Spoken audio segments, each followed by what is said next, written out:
Welcome to Sputnik, orbiting the world with me, George Galloway. And me, Gayatri. That champion of other people's freedom, President Barack Obama, whose regime is currently gunning down its own people, especially if they're black, ran for office with a pledge to shut down Guantanamo Bay, the United States' own Gulag in an occupied corner of Cuba. 6 years on, it's still there and being expanded at great public expense. Widespread torture, physical and psychological force-feeding, a legal black hole. Gitmo is a spot which will not out. For the land of the free, home of the brave. For Obama, it will be yet another sign of a presidency which sank in disgrace. Shaker Aamer is the last British hostage held by our closest ally in the cages of Guantanamo, even though the British government has demanded his release and consecutive US governments have conceded that he has no case to answer. And yet, 12 years and 9 months later, he's still there. We're joined today by two remarkable campaigners fighting for him to come home before he dies at the hands of President Obama. Joanne Maclnnes and Andy Worthington, welcome to the Sputnik. But before I talk to you, let's see what happened when Gayatri talked to some rather important members of the public outside Parliament this week.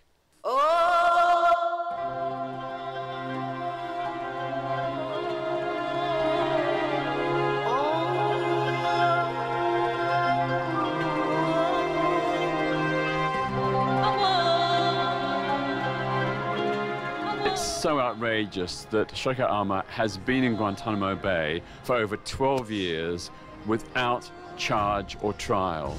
That is completely against the principles of justice. Even George Bush cleared Shaker for release, yet the British government and the American government today have failed to get him freed.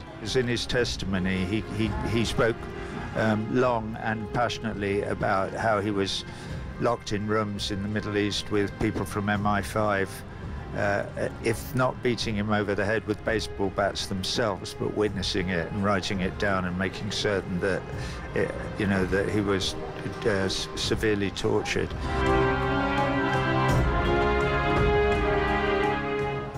I suspect that the real reason he hasn't been released is because the British and American authorities are afraid that if he does get free, he'll reveal the high-level collusion of the British security services with various, unknown things that they don't want the world to know. So there is a complicity in the secret services of the United Kingdom, which they do not want him to be able to speak about when he's free. And believe you me, he will. Yeah, I've read this guy's letter. You only have to read the letter to know he's got the heart of a lion. Well done you for the star power you assembled there on that protest. We'll come to the campaign in a minute, but first of all, tell the viewers, what exactly did Shaker Aamer do to deserve all of this? Well, he was in Afghanistan when the United States was rounding people up to put in Guantanamo. So, like many of the people who were in Afghanistan, he says he was there for humanitarian aid. The United States has not presented anything that looks like evidence to suggest that that's not the case. We launched this on Monday, the 24th of November, the 13th anniversary of when he was apparently captured by bounty hunters, and he ended up being handed around a bit and was then sold on to the United States, who shipped him with all these other people to Guantanamo, where they said to the world brazenly, these people are the worst of the worst, but actually behind the scenes they had no idea who they'd mostly bought. No, it's amazing that even George Bush cleared him for release, but he's still here in Guantanamo 6 years into Barack Obama's presidency. How does that happen? Well, that, of course, is the key question, George. Why is that the case? He was approved for release out of the prison, as you say, by a military review board under President Bush. Or actually, he was told that they didn't want to hold him. There isn't paperwork for that. But there are the documents under President Obama, who had a comprehensive review of all the prisoners he'd inherited from George W. Bush, in which he is one of the prisoners that they don't want to carry on holding. So he's still there. Now, in the majority of the cases of prisoners, you know, Barack Obama's been up in a battle against Congress. Congress has raised all kinds of obstacles to the release of prisoners, generally saying to him, we don't trust the kind of home countries that these guys are from. We don't think you should be sending them back. And throughout all of this, George, you know, they can't make a case about the United Kingdom being a dangerous country to send somebody back to. Clearly, their closest ally would be able to monitor Shaker Aamer should that be the case. So it's inexplicable. There must be some reason, some other reason. Joanne, I said in the introduction that the British government was demanding his release, but they can't be demanding it very loudly or very forcefully, because David Cameron would just need to pick up the phone and say, get on the phone, bring him home. It just why not? And if you write to the Foreign Office, you write to, they say, oh, he's cleared for release, we're doing everything we can. But how can that be possible? How can it be possible? Well, it's self-evidently not true, because Britain is the so-called closest ally.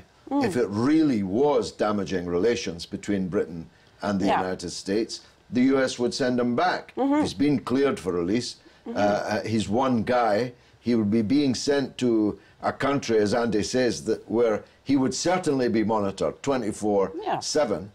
So what does the local member of parliament tell you? How hard are they trying? Well, my local member of parliament is Andy Slaughter, and he stood with our giant inflatable that we had made for our campaign called We Stand With Shaker. So he's actually been quite proactive. What about Shaker's MP? Jane Ellison. Well, she's a minister, so her line is that she can't, as a minister, stand. Yeah, I mean, she was, you know, she was making representations on Shaker's behalf, and then she's now been co-opted into the government, so that's kind of removed the ability to do that. But I think, George, it's at the highest level. I mean, really, this is something for David Cameron to deal with, and the excuses. When you look at it, obviously we know Shaker Aamer is an eloquent man who knows a lot about things that have happened. What's his background? What was he? He came to Britain in the 90s. He's got a British wife, British kids. I believe that he was working on translation stuff, legal documents. He's always been somebody that people have said went out of his way to help other people. You know, that's why he was in Afghanistan. But he knows a lot, so we understand that it would be embarrassing for him to be released. But both the British and the American governments have proved very adept over all these years of the war on terror of not being held accountable in any courtroom for what they've been doing. So it's a question of embarrassment. Well, they've made judicious use of hush money to a variety of people around the world. In this country, in the States, President Obama has made sure that no alleged torture victim has got anywhere near a courtroom. But you know, with Shaker Aamer, we end up hitting this brick wall where they bounce it from one side to another. The British are particularly good at bouncing it back and saying, this is the Americans' problem. Now, what we think, and I don't think this is very clear publicly, but what's been discussed over the years, and Shaker spoke about it years ago, if he could be sent back to Saudi Arabia, which is what it appears the United States wants to do, then he wouldn't be able to talk. Now, you know, it may very well be, George, that the United Kingdom government would be quite happy for that to happen, should that be possible. But the thing that I think we have an obligation to do in Britain is to say, you can't do that. No, he was a British resident. He has a British wife and British children. How are they standing up to 12 years, 9 months? Apparently not so well. They don't get involved very much with the campaign. They're trying to live their lives. But his youngest child he's never met. His youngest child was born on the day that Shaker was sent to Guantanamo. So tell us about this campaign. We've got this for now, which I'll show you. This is our We Stand With Shaker campaign. And what we're asking, we've asked all sorts of MPs, George, and many others representing all the parties to stand with this inflatable for We Stand With Shaker campaign. I've done it already. Yeah, you've done it. We've got a great picture, and we've tweeted you, and that went well. So we're tweeting, we're putting these pictures on Facebook. Lawyers and journalists and actors and comedians, people who have a profile, who are prepared to stand up. I'd say go light on the MPs and heavier on Well, with the election coming up, we're really urging people, and Yes, we're of going course. to take pictures of candidates who are running, so make it, you know, have you stood with Shaker? So considering he's been incarcerated for 12 years under severe torture, are people surprised to see him smiling on a giant inflatable? Yeah, the reason he smiles is because in his 2 pictures, is there just 2 since he's been in Guantanamo? Yeah. He smiles in both of them for the sake of his children and family. He doesn't want to look, you know, I suppose he's got a very And I think big I smile. think it shows his resilience as well. I mean, this is a man who has an Well, enormous- Roger Waters described him as having the heart of a lion, Yeah. which may be the clue to why he's not yet back. But you know, we shouldn't underestimate also that, you know, that he's very ill in a lot of ways. His lawyers managed to get a judge last year to order the government to allow an independent medical expert to examine him. And, you know, he has a list of physical and mental ailments. Is he alone? Is he in solitary? Yeah, as far as I understand, George, he spends most of his time in solitary. They don't allow out prisoners like Shaker, who, when they're allowed to mix with the other well-behaved prisoners, start agitating for the prisoners' rights. He's not the only one. He's certainly the most high-profile one. But Well, over there the have years, been 790 or so inmates. There are now, what, 142 now. 142, 73 of which the US government has said they don't wish to hold anymore. Yeah. One of whom is Shaker. Yeah. So what's the prospects? What's your realistic expectation? And how can viewers of Sputnik help your campaign? Well, certainly, you know, come and visit our website and follow the links that we have to write to our leaders in the UK, to write to the American government. Send in photos in support of us holding up signs that say, I stand with Shaker or we stand with Shaker, and let's try and build this up into a very, very big public campaign. Those are the things that we can do. I think we need to take heart in some ways, because President Obama made this bold promise, then failed to keep it, that he was going to close Guantanamo within a year. He's now got 2 years left, and he knows that his legacy, you know, is going to be tainted by a failed promise. There are clearly people in his administration who don't care about Guantanamo. There are other people in his administration who say we need to deal with this, for the reasons that he always says when he talks about it publicly, that it's dangerous for the United States as well as shameful. So he's been releasing quite a few prisoners at the moment, George. And one of the things that was noticeable is that a Yemeni and a Tunisian who couldn't be returned home, negotiations took place. They found a new home for these guys in a European country, Slovakia. That rather sharpens the sense of injustice about Shaker Aamer's case. That it really, if prisoners are going to be found new homes in European countries, what about the far easier job of the British government sending a plane, David Cameron sending a plane to Guantanamo and saying, while you're at it, let's have our guy back. Then let's have him back for his birthday, December 21st. Yes, let's do That's that. That might be a tall order, but certainly in an election year, Yeah. we really got to push hard. We've got to push. We've got to do it. We need everybody's support for this. Well, you got Roger Waters of Pink Floyd. That's some doing. You must be great campaigners, I must say. Coming up after the break, Tony Blair.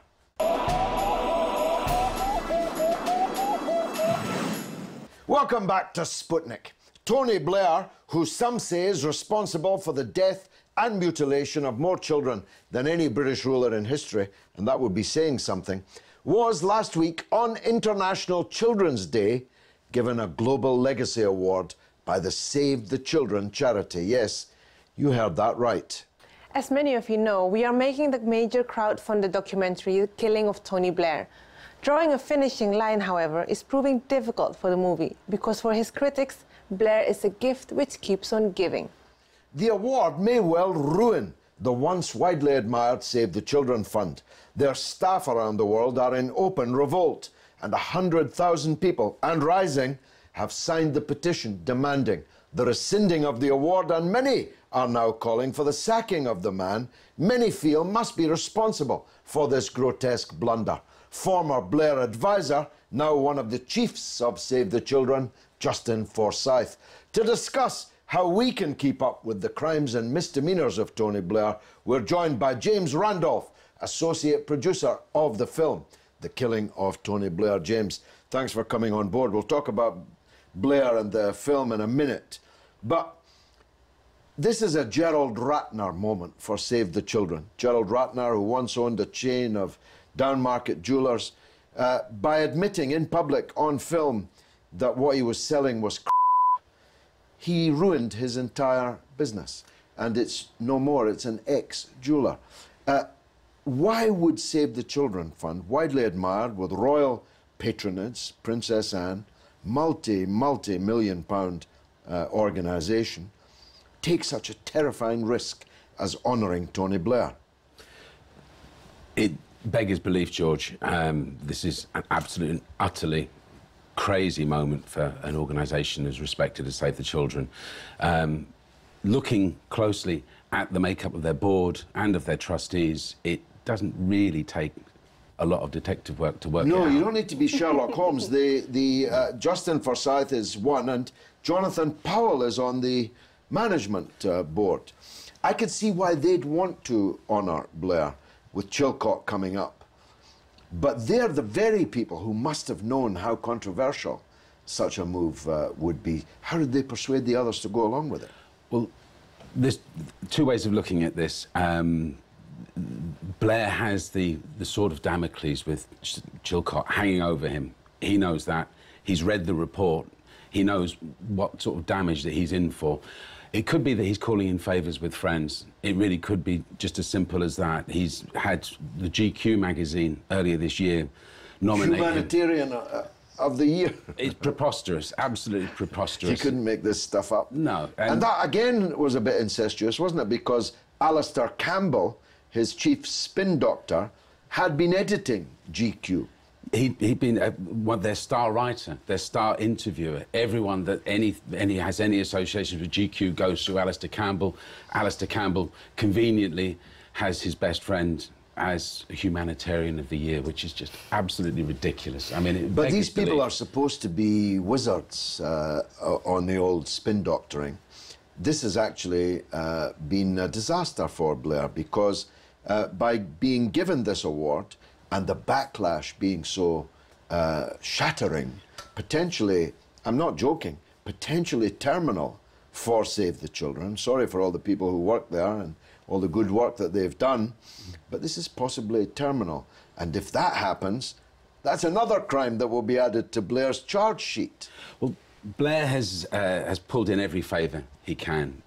4 of the 8 directors, the senior management team of Save the Children, are former government / New Labour / Blair acquaintances and friends. As you say, Jonathan Powell, his former chief of staff, is on the board of trustees. To all intents and purposes, this is a New Labour takeover of a much respected, long-established organisation which they've compromised.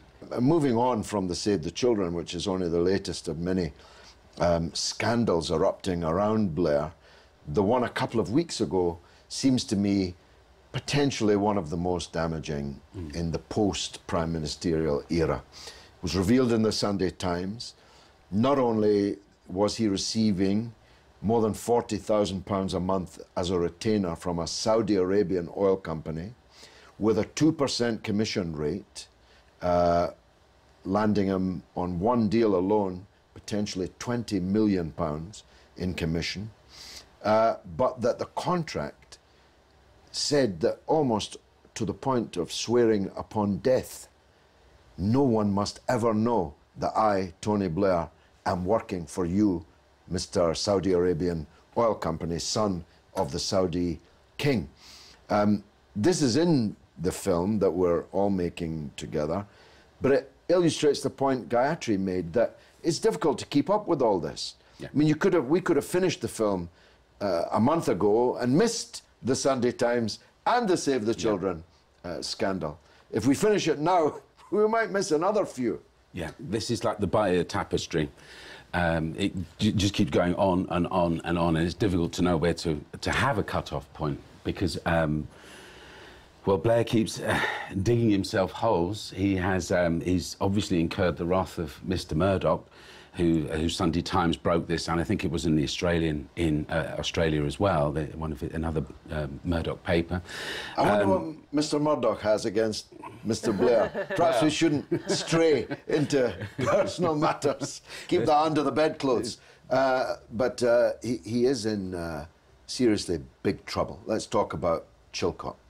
Chilcot has laboured in this vineyard now for how many years? How long have they been inquiring? Oh, it's been 7 going years? on for, since, well, yes, it's cost in the region of 13, 14 million pounds. It's been going on far too long. It's been held over and held over and held over for political considerations rather than anything of open governance. I think it's 7 years. But it can't be held over any longer because otherwise they won't be able to release it before the election. And that would be an even bigger scandal. Yeah. They can't release it in the weeks, even months, just before the election. That seems to me to indicate a release of before Christmas. How bad do you think it's going to be? Well, bearing in mind that Blair is aware of the contents, the timing of these awards, it does look suspect. Just with an impartial eye, it looks suspect. He's got the Serious Fraud Office investigation, the scandal over that, which has been sidelined into the Al Yamamah oil deal, which throws up the questions over the Saudi contract and the need for absolute discretion, security and secrecy that he's demanded within his contract. You have to look at the potential for an explosion for New Labour at the election. Not just Blair, of course. Well, I mean, Jack Straw unexpectedly announced he was standing down. Yeah. I understand he's quite firmly in the frame for severe criticism, even condemnation. I mean, let's face it, I don't want Labour to lose the election, but this was a Labour crime. This was a Labour war, which has never been atoned for. I mean, that's the problem, isn't it? They're still running around with Campbell and Blair. Well, Campbell, Blair, and let's not forget Miliband, another charitable worker on £300,000 a year in New York City, which is ideally out of the damage zone as far as Blair and Straw and the other culpable parties are concerned. But we've really got to look at the from 10 years ago. This is a clear view, a clear break, and Miliband hasn't made that break. He will have to do so if he's to win back any public confidence in New Labour as a result of the Chilcot report, which, you know, as you say, it really should be out before Christmas with a view to the political considerations of the general election, which we know is going to take place in 2015. Now, you're the producer of the film. James is toiling away in the vineyard of the Blair doc. How's it going? When's it coming out? Well, as we discussed earlier on, there seems to be no end to all the gifts that Tony Blair is giving us. Actually, more of a headache to our team. But we are wrapping up, and we are expecting the release of the film very soon, in 2015, in the early months of 2015, to give it some time prior to the general elections. James, what have been the, I mean, without giving away the contents, has any of the work you've done surprised you? The level of Blair's deceit, the level of his betrayal of the Labour Party and its values and its history. And the level of the avarice. Will Self says in the film, I'll mimic him, I am staggered at the avarice shown by Tony Blair. That's the bit that shocked me, because I saw all the rest. I saw him betraying the Labour Party, killing it. I saw him killing the Afghans and the Iraqis. What I didn't see, and no one really has seen until this film comes out, is the level of the avarice. James, thanks very much for joining us on board the Sputnik. And get this film out quickly, won't you? And now it's your turn to tell us what you think through the portals of social media. What's rattling, Gayatri? Well, you see, many people don't understand why Shaker Aamer is still in Guantanamo Bay, but I'm sure this interview will have enlightened most. Shifran Edros, however, makes the point that if he wasn't a terrorist before, he sure has a reason now. Anyone would hate the US for doing this. Quite so. It's entirely counterproductive. It's destroyed their reputation. If they had a reputation left to defend, they can no longer defend it. It has radicalized a whole generation of Muslims around the world. It's one of the factors which have radicalized them. They go looking for people to ban or proscribe, but actually the knowledge that hundreds of Muslims have been locked up for 12 years and more, That would make anybody radical. Yeah. Well, on Tony Blair, well, social media has been full with outrage, of course. So I'm just picking up a number of them. Alan Swanson says, proves money can buy you anything. And West Stand Jim says, unbelievable. Surely it must rank as one of the biggest blunders in PR history. Yeah, it's a Ratner moment. I cannot think of any non-government organisation, any organisation dependent on the public's goodwill that has ever made a bigger mistake than Save the Children have made in this case. Well, that's all that we have for this week. Which, alas, means that's the end of the show. Please keep in touch with us on Twitter, RT_Sputnik, and on Facebook you can like us on Sputnik on Russia Today. It's goodbye from me, Gayatri. And from me, George Galloway. It's been marvellous.